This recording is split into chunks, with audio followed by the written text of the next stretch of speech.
बानी हुजूर स्वामी जी महाराज। चेतावनी भाग दूसरा, वचन 15वां, सबक 13वां। मिली नर देह यह तुमको बनाओ काज कुछ अपना, पचो मत आए इस जग में, जानियो रहने का सपना। आज के सत्संग के वचन हुजूर महाराज सावन सिंह जी के हैं, जो कि हमारी व्यास से प्रकाशित पुस्तक संत मत प्रकाश भाग 1 में से है। यह हुजूर स्वामी जी महाराज की वाणी है। आप जी फरमाते हैं, अगर दुनिया में कोई उत्तम से उत्तम जन्म है तो मनुष्य जन्म है।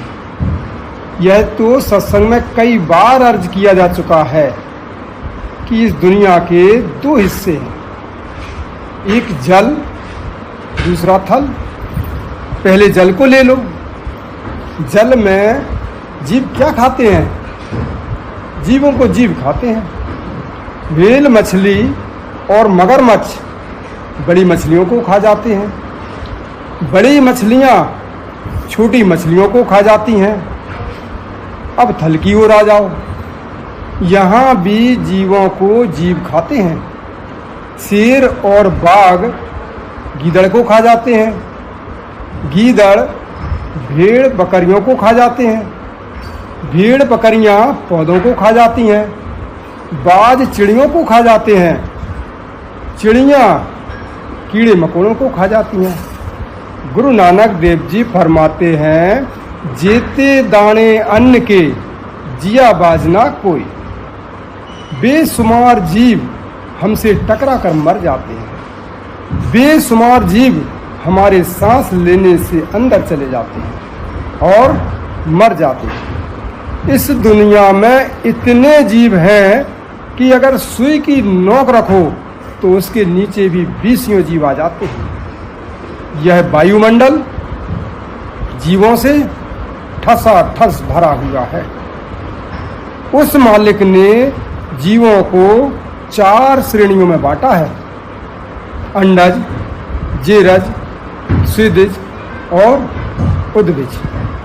एक बे जो जेर अथवा झिल्ली में लिपटे हुए पैदा होते हैं, जैसे इंसान, हैवान वगैरह। एक बे जो मौसम की तब्दीली यानी परिवर्तन से पैदा होते हैं, जैसे मच्छर, जूं वगैरह। एक बे जो अंडे से पैदा होते हैं, जैसे सभी किस्म के पक्षी। एक बे जो जमीन पर उगते हैं, जैसे सब्जी, फूल, घास फूस, बाग बगीचा वगैरह। आग, हवा यानी हर एक में जीव है। आया ख्याल? फिर इन जीवों को 84 लाख योनियों में बांटा गया है। हम करोड़ों युगों से अलग अलग योनियों में फंसे हुए हैं। कभी वृक्ष, कभी कीड़ा, कभी पतंगा, कभी पक्षी, कभी पानी के जीव, कभी भूत प्रेत, यक्ष, किन्नर, गंधर्व, इंसान, पशु आदि बने। इस 84 लाख किस्म की योनियों के जेल खाने से निकलने की राह मनुष्य जन्म है। लेकिन मनुष्य की आंखों के पीछे पर्दा डालकर उसे बाहर निकाला हुआ है। इसके अंदर करोड़ों खंड ब्रह्मांड, खुद वाहिगुरु, अकाल पुरुष, ईश्वर, खुदा, जिसे हम भिन्न भिन्न नामों से याद करते हैं, इसके अंदर है। वह न किताबों, पोथियों और ग्रंथों में है, न तीर्थों, मूर्तियों, जंगलों और पहाड़ों में। वेद शास्त्र ग्रंथ पोथियां कहती हैं कि इसके अंदर है, मगर जब तक पर्दा नहीं खुलता वह दौलत किस तरह मिले, परमात्मा कैसे मिले, जेल खाने से छुटकारा कैसे हो। छुटकारा उस वक्त होता है जब यह पर्दा खोलकर पिंड से ब्रह्मांड पर चढ़कर अपनी जायदाद को संभाले और देखे कि मेरे अंदर उस अकाल पुरुष ने क्या खजाने रखे हुए हैं। उस परम पिता के साथ प्यार करे, मन इंद्रियों की गुलामी से आजाद हो जाए तो जेल खाने से निकलने की राह मिलती है, तब परमात्मा मिलता है। लेकिन जिस तरह किसी गधे के मालिक को हीरा मिल गया, उसे उसकी परख नहीं थी, उसने हीरे को गधे के गले में बांध दिया। इसी तरह मनुष्य जन्म उत्तम से उत्तम है, देवी देवता भी इसे पाने के लिए तरसते हैं, मगर यह कद्र नहीं करता, बल्कि विषय विकारों, पापों, झगड़ों और कई धंधों में खो जाता है, अपने आप को नहीं पहचानता। आपघाती सो महापापी। इसलिए संत महात्मा समझाते हैं कि भाई, करोड़ों जन्म भोगने के बाद तुम्हें यह मनुष्य जन्म मिला है, कुछ अपना काम भी करो। हम बेटे बेटियों, मन व इंद्रियों के काम धंधों में फंसकर अपना काम नहीं करते, सारी उम्र पराया बोझ ढोते रहे। जब अंत समय आया तब आँख खुली। जिस तरह रात को हम घंटे 2 घंटे सपना देखते हैं, उस समय हमें यह सच प्रतीत होता है, लेकिन जब सुबह उठते हैं तो ख्याल आता है कि सब झूठ था। इसी तरह यह दुनिया भी 10, 20, 50, 100 साल का सपना है। आप कहोगे कि हम तो जाग रहे हैं। नहीं, जिस दिन मौत आएगी आप कहेंगे, हाय, यह तो सपना था। इस सपने से निकलने का समय अभी है। जो कुछ करना है अभी करना है, मगर अफसोस यह जागता नहीं और अपना काम नहीं करता। जिस तरह बुखार के मरीज को मिश्री कड़वी लगती है, हालांकि मिश्री कड़वी नहीं होती, बल्कि मरीज के मुंह का जायका कड़वा होता है। बीमार को अच्छे भोजन दो, वह कहता है कि परे हटाओ। इसी तरह यह दुनिया के भोगों में जन्मों जन्मों से ऐसा डूबा हुआ है और कौमों मजहबों के झगड़ों में ऐसा फंसा हुआ है कि यहाँ से निकलना दुश्वार हो गया। निकलना तो एक तरफ रहा, नाम की ओर ख्याल भी नहीं करता। अगर थोड़ा बहुत करता भी है तो दुनिया की लज्जतें और दुनिया का प्यार बाहर खींच लाते हैं। महात्मा क्या करें? वे दवा देते हैं मगर यह खाता नहीं। जिस तरह डॉक्टर से दवा ले आए मगर खाई नहीं तो फायदा कुछ नहीं होता। दवा आले में, बीमार बिस्तर में और गालियां डॉक्टर को वाली मिसाल है। इसमें डॉक्टर का कसूर नहीं। इसी तरह जब तक इसका मन अपनी गलतियों को नहीं देखेगा, यह कामयाब नहीं होगा। जी। देह और ग्रह सब झूठा, भरम में काहे को खपना। कहते हैं कि यह घर बार हमारे नहीं है, यह शरीर हमारा नहीं बल्कि किराए का मकान है, काल का चोला है। सारे ऋषि मुनियों बुजुर्गों ने यहीं छोड़ दिया और हमें भी यहाँ छोड़ना है। मगर जब तक हम इस मकान यानी शरीर में हैं, हमें इससे फायदा उठाना चाहिए। हम भ्रम में फंसे हुए हैं।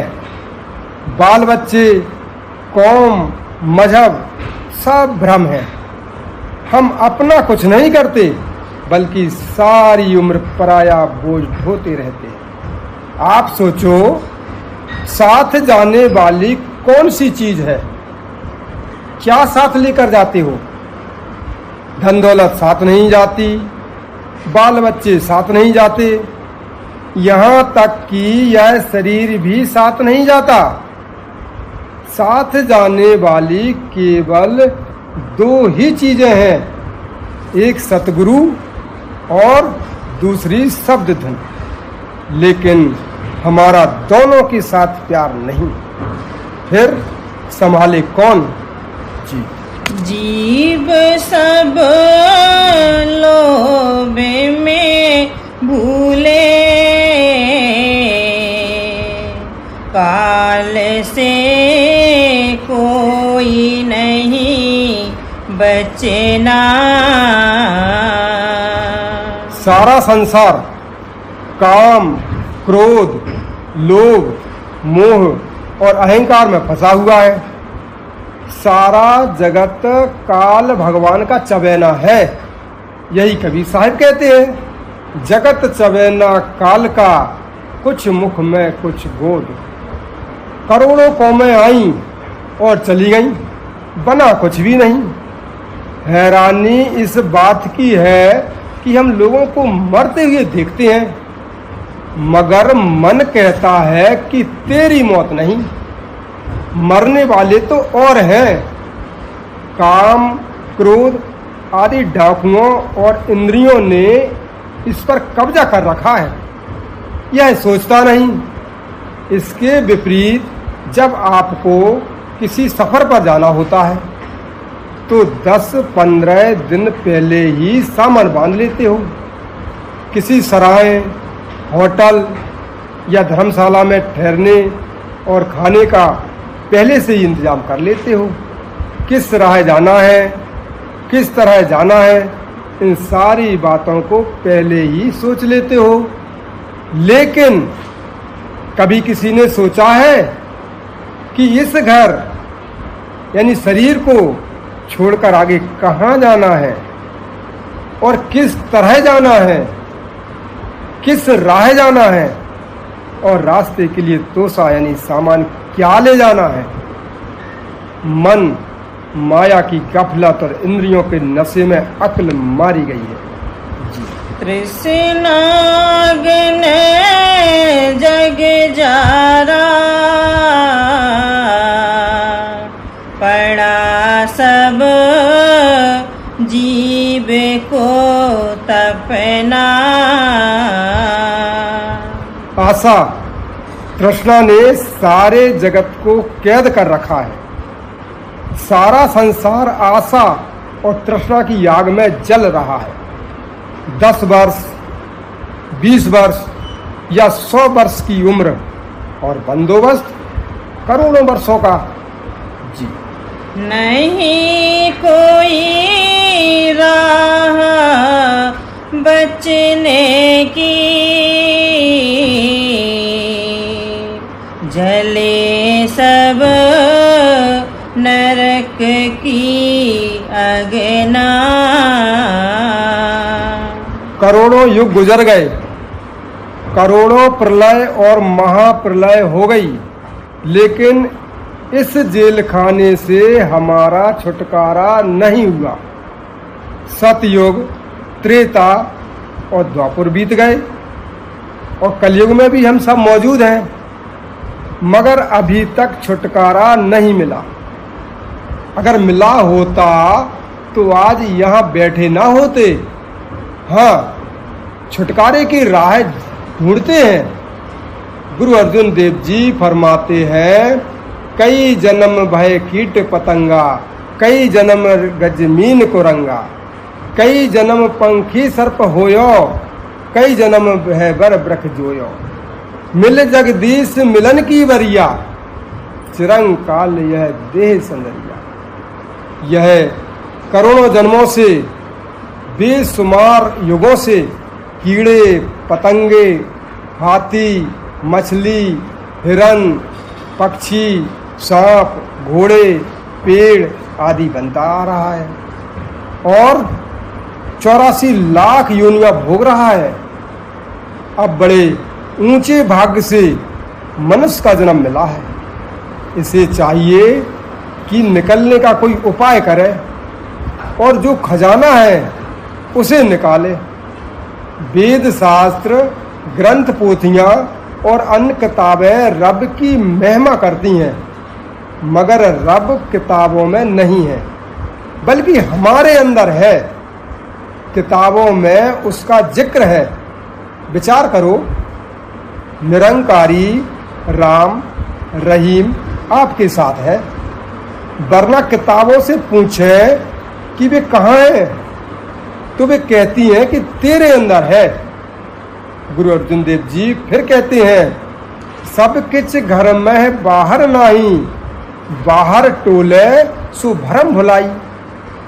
एक हिंदू महात्मा यानी पीपाजी कहते हैं, जो ब्रह्मंडे सोई पिंडे, जो खोजे सो पावे। और मुसलमान फकीर कहते हैं कि आलमे सगीर यानी पिंड, आलमे कबीर यानी ब्रह्मांड का मॉडल यानी नमूना है।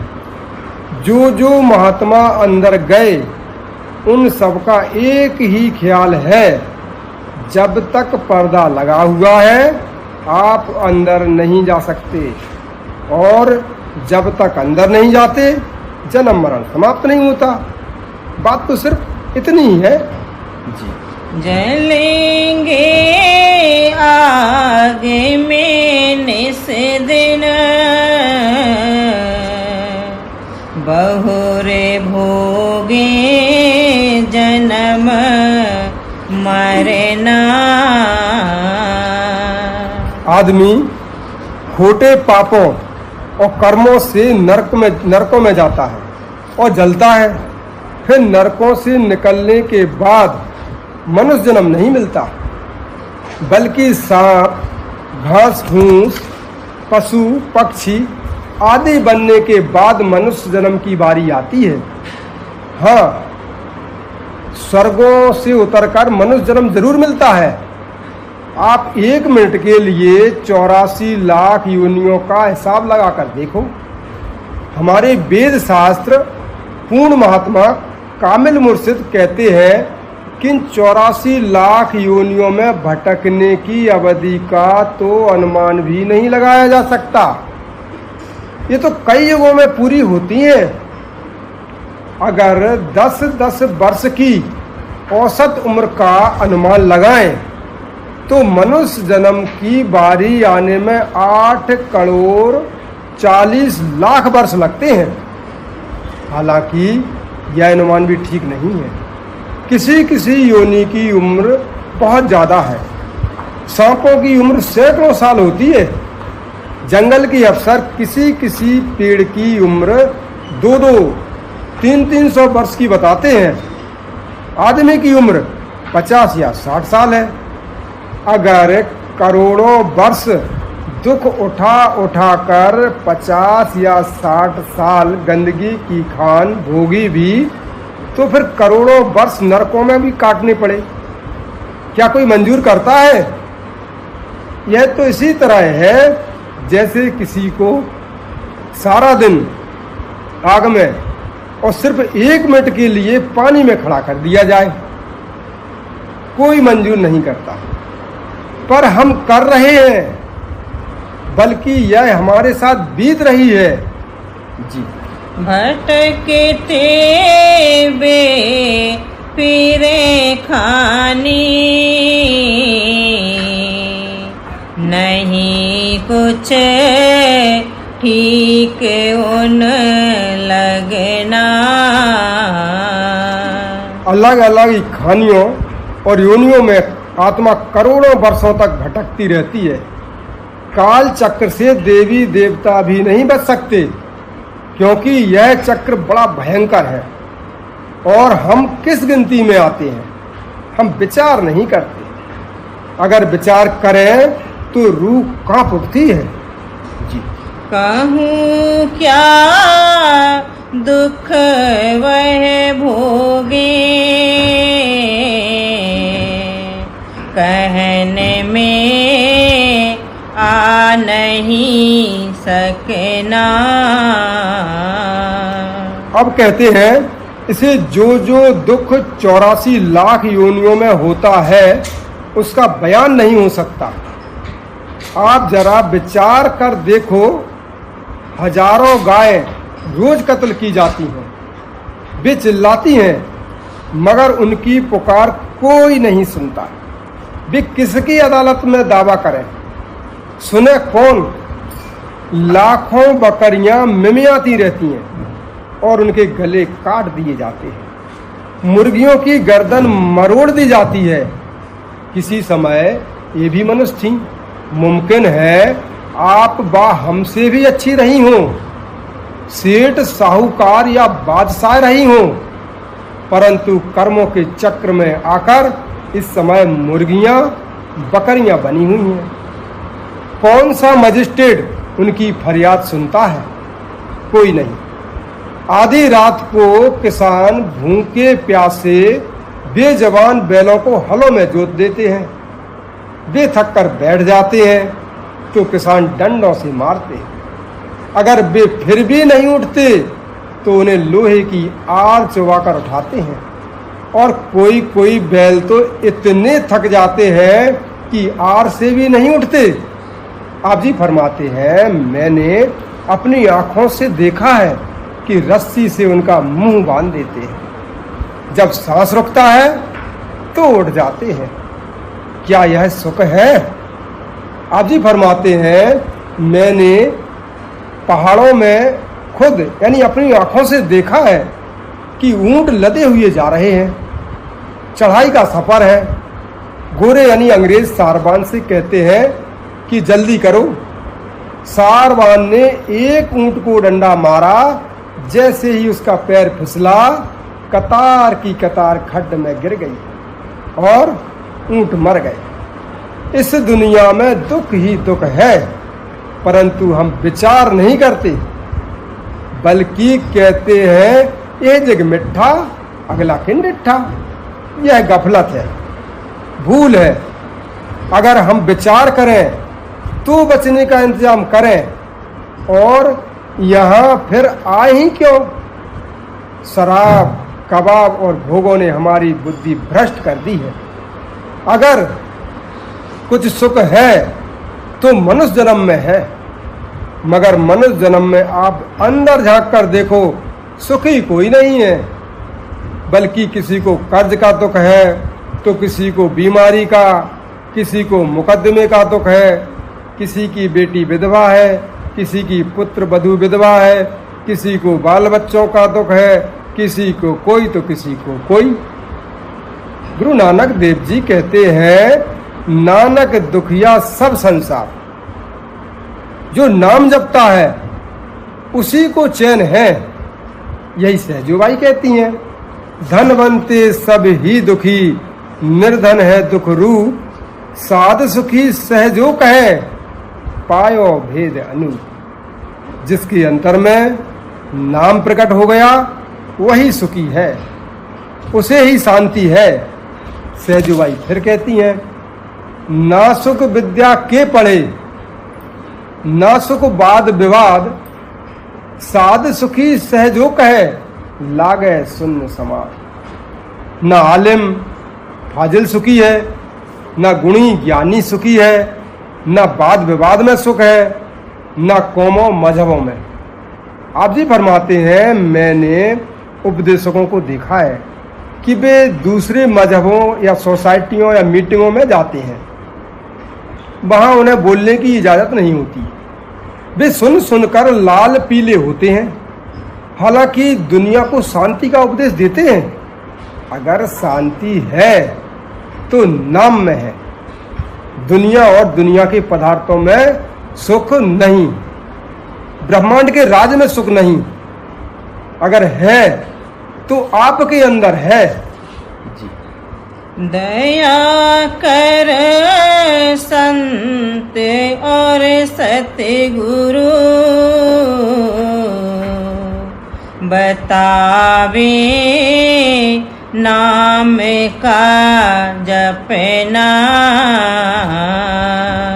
वे संत महात्मा कामिल फकीर जो जेल खाने से मुक्त हो गए, मालिक से मिल गए, वे हमें संसार की अग्नि में जलती हुई देखकर हम पर तरस खाते हैं। उनका दिल दुखी होता है और वे हमारे लिए सचखंड छोड़कर मनुष्य बनकर आते हैं और कहते हैं कि भाई, यह देश तुम्हारा देश नहीं, यह कौम तुम्हारी कौम नहीं, तुम्हारा देश सचखंड यानी मकाम हक और तुम्हारी कौम सतनाम है।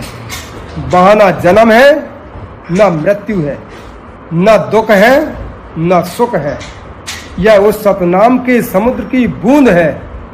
इसलिए ना घर छोड़ने की जरूरत है, ना कौम या मजहब छोड़ने की, और ना ही काम काज छोड़ने की जरूरत है। अगर काम काज छोड़ने से सच्चा घर मिल जाए तो हम तैयार हैं। इन कौमों, बिरादरियों और रिश्तेदारियों ने इसके ऊपर पर्दा डाल रखा है। नहीं तो संतों का उपदेश तो इतना सरल है कि 5 वर्ष के बच्चे से लेकर 100 वर्ष के बूढ़े तक अमल कर सकते हैं। क्या स्त्री, क्या पुरुष, सबके लिए साझा है और सबके अंदर है। किसी कौम के होकर अंदर जाओ, नाम सारे संसार के लिए एक ही है। वह ना गुरमुखी है, ना संस्कृत है, ना अरबी और ना फारसी। वहाँ कोई जबान नहीं तो कोई किताब भी नहीं। वह अकथ कथा और लाव्यान है।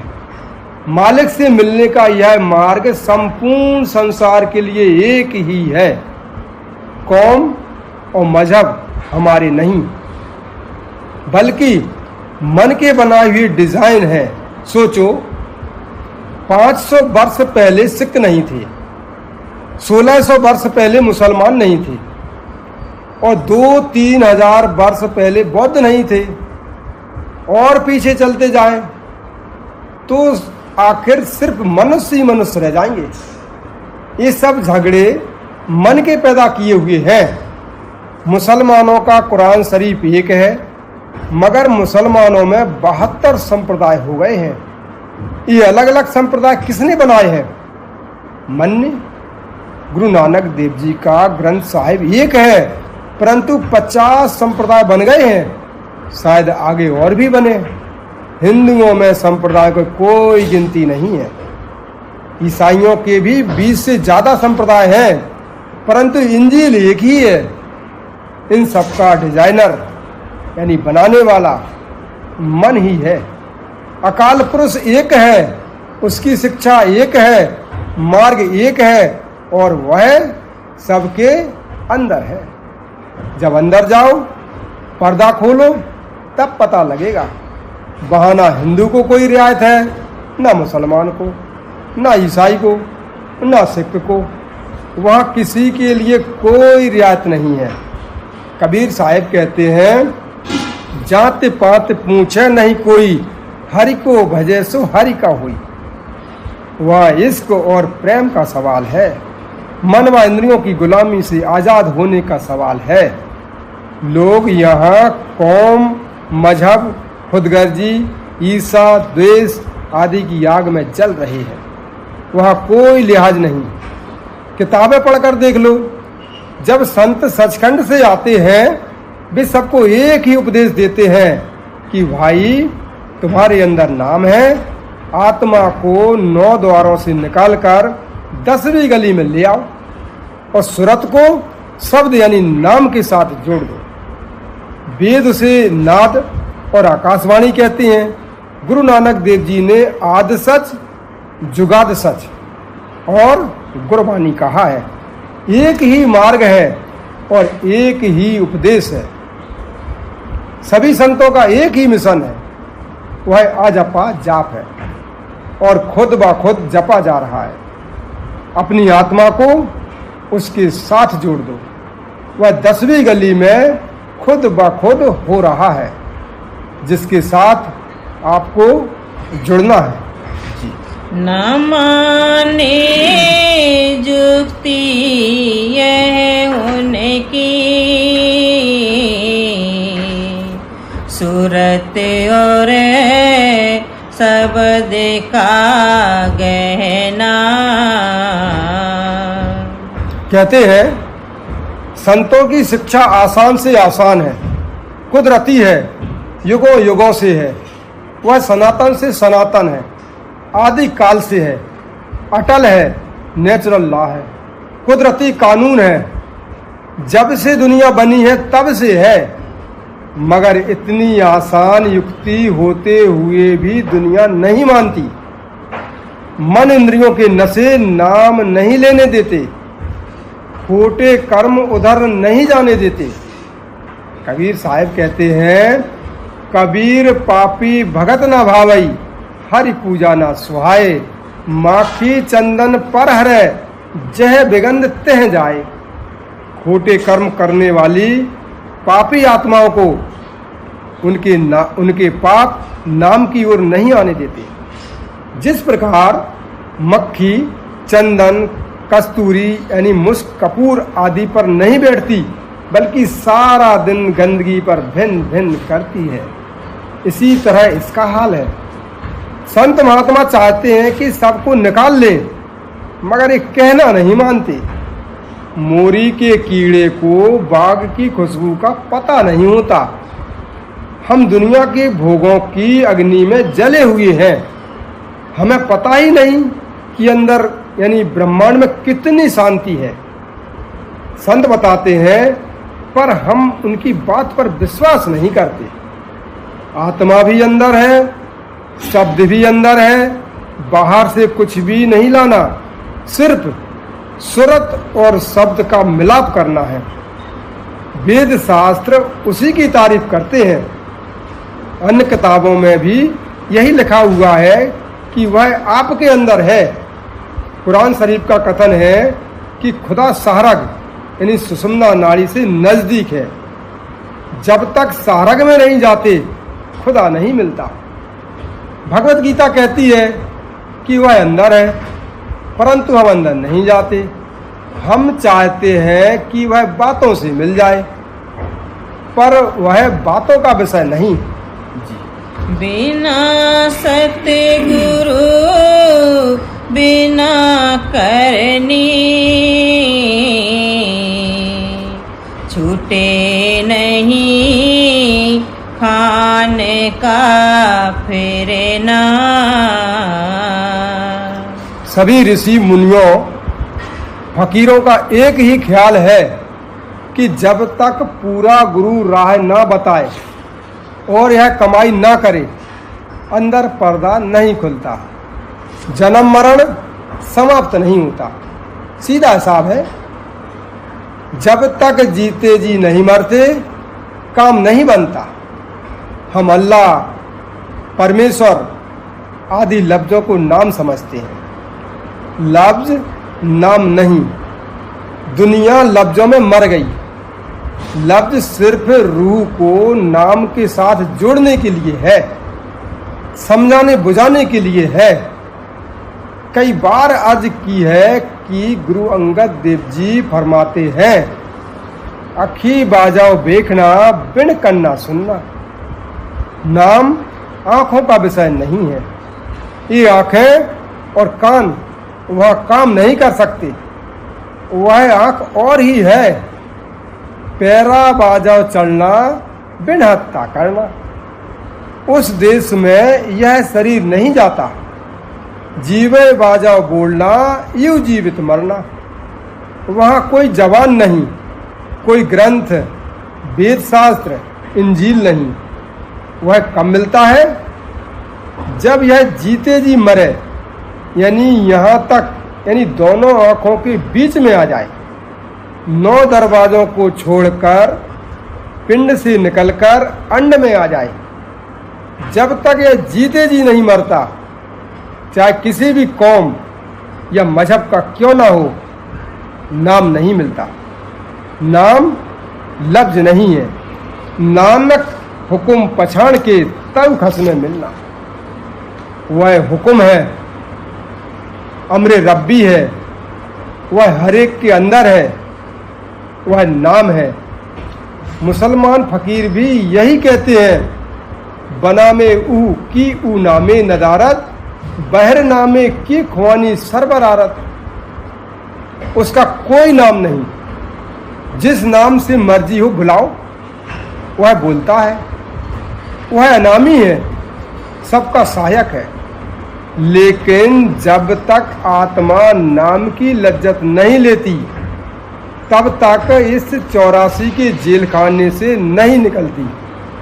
जितने भी संत महात्मा 9 दरवाजे खाली करके 10वीं गली में गए और शब्द के मार्ग से खंडों ब्रह्मांडों को पार कर गए, उन सबका एक ही उपदेश है और एक ही मार्ग है। चाहे वे हिंदू रहे हों, चाहे मुसलमान या किसी और धर्म या जाति में आए हों, लेकिन जो महात्मा 9 दरवाजे 6 चक्रों तथा मन व बुद्धि के दायरे में ही रहे, हम उनकी बात नहीं कर रहे हैं। जब तक सतगुरु ना मिले, यह कमाई ना करे, 9 दरवाजों खाली करके 10वीं गली में ना जाए, रूह यानी आत्मा नाम से नहीं जुड़ती। चाहे नाम बेशक जपता रहे, लफ्जों के झगड़े तब तक ही हैं जब नाम के साथ रूह जुड़ जाए, फिर कोई झगड़ा नहीं। गुरु मिल गया, नाम के साथ रूह जुड़ गई, फिर आप उसे अल्लाह कहो, रब कहो, परमेश्वर, गिरधारी, मुरारी कहो, वाहिगुरु कहो, मतलब कि जो कुछ है कह दो, कोई ऐतराज नहीं। एक डंडा है, चाहे उसको सोटा कह दो, लठ कह दो, बात तो एक ही है। गुरु गोविंद सिंह जी ने परमात्मा के 1200-1400 के करीब नाम रखे हैं, जो कि वेद शास्त्रों में नहीं आए। अगर स्वामी जी महाराज ने उसका एक और नाम राधा स्वामी रख लिया तो शोर मच गया।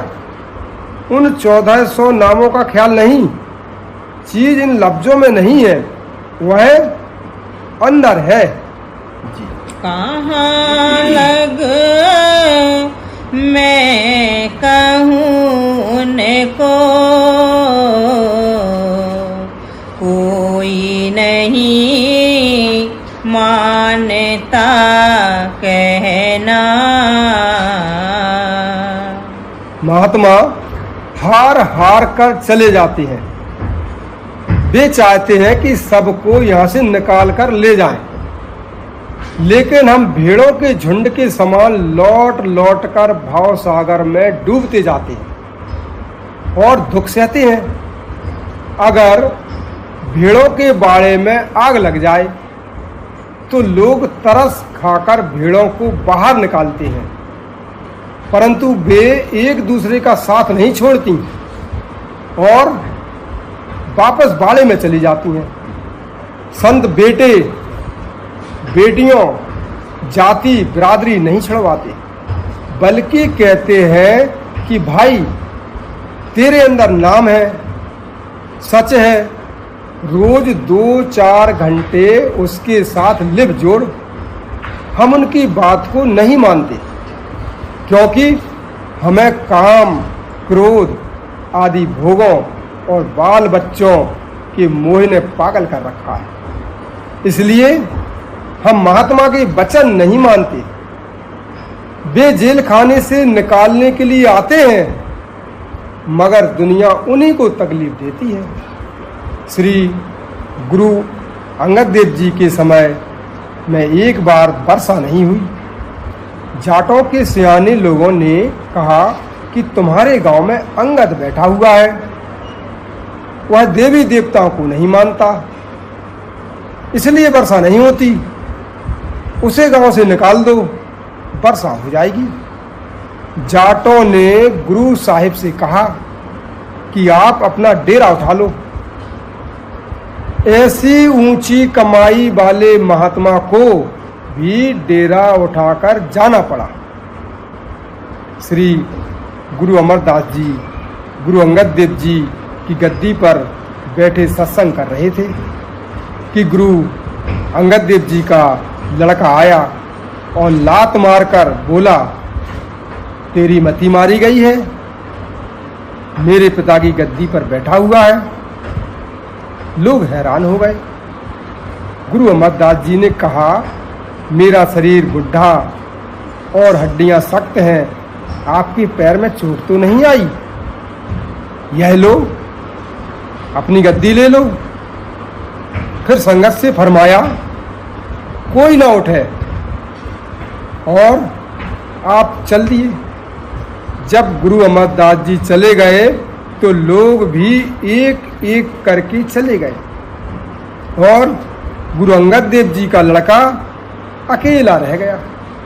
जब वह दरिया आदि घोड़ों पर लादकर अपने घर की ओर चला तो रास्ते में चोरों ने सब कुछ छीन लिया। इसी प्रकार गुरु हरगोविंद साहिब 12 वर्ष ग्वालियर के किले में कैद रहे। गुरु अर्जुन देव जी के सगे भाई ने बादशाह को सिखाकर उन्हें दुख पहुंचाए। दुनिया जानती है कि गुरु तेग बहादुर जी का शीश दिल्ली में उतारा गया, क्योंकि वे मालिक की प्राप्ति के ऊंचे भेद का उपदेश देते थे। वे लोगों को जन्म मरण से छुटकारा दिलाते हैं और लोग उनके दुश्मन बन जाते हैं। हजरत मोहम्मद को मक्का छोड़कर मदीना जाना पड़ा, मंसूर को सूली पर चढ़ना पड़ा, शम्स तरबेज को खाल खिंचवानी पड़ी। किस किस का नाम लो। यह अंग्रेजों के राज की और उसके बाद की मेहरबानी है कि हम आज़ादी से सत्संग करते हैं। अगर पुराने राज जैसा जमाना होता तो हम आज़ादी से सत्संग भी नहीं कर सकते। महात्मा कह कहकर थक गए, मगर मनुष्य नहीं समझा, जन्म मरण समाप्त नहीं किया, अकाल पुरुष का दर्शन नहीं किया, यहीं का यहीं रह गया। जी। हुए मन मुख फिरे दुख में, बचन गुरु का नहीं माना। सदगुरु चाहते हैं कि सबको ले चले। ये दुनिया के दुख सहते हैं, 84 के कष्ट सह लेते हैं, परंतु उस ओर नहीं जाते, यानी हमारे ऐब पाप हमें उस ओर जाने नहीं देते। जी। पूजावे आप को जग में, गुरु की सेव नहीं करना। जिस तरह खजाने के ऊपर बैठे सांप के बारे में कहते हैं कि जब तक सांप नहीं मरता खजाना नहीं मिलता, इसी तरह हमारे अंदर करोड़ों खजाने, बेशुमार दौलत, खंड ब्रह्मांड है, खुद खुदा अंदर है, मगर हृदय में मन रूपी सांप बैठा हुआ है। इसके जहर के नशे में हर एक जीव चाहता है कि गुरु मेरे कहने के अनुसार चले और गुरु मेरे अधीन रहे। यह मन की बेईमानी है। अगर गुरु शिष्य की इच्छा के अनुसार चले तो शिष्य तो करोड़ों वर्षों में भी अंदर नहीं जा सकता। अगर उस्ताद तालिब इल्म यानी विद्यार्थी की मर्जी के अनुसार चले तो तालिब इल्म पढ़ नहीं सकता। जब शिष्य अपनी मर्जी छोड़कर गुरु के आदेश के अनुसार चलेगा तब अंदर जाएगा, परंतु मन उसे अंदर जाने नहीं देता। जी। फिकर नहीं जीव का अपने,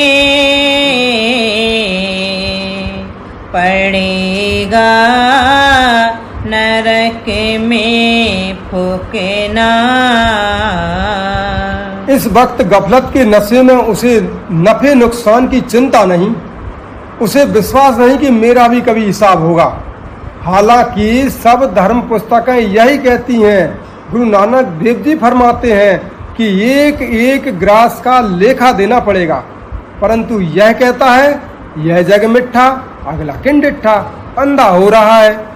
गुरु अमरदास जी कहते हैं मायाधारी यत अन्ना बोला, शब्द न सुने बहु रौल घचोला। अपनी करतूतों के कारण नरक भोगता है। जी समझ कर धार लो मन में, कहीं राधा स्वामी निज बचना। कहते हैं कि तुम्हारे फायदे की बात कह रही है, समझ कर विचार कर लो, नहीं तो तुम्हारी मर्जी। जी फिकर नहीं जीव का अपने, पड़ेगा नरक में फूकना। समझ कर धार लो मन में,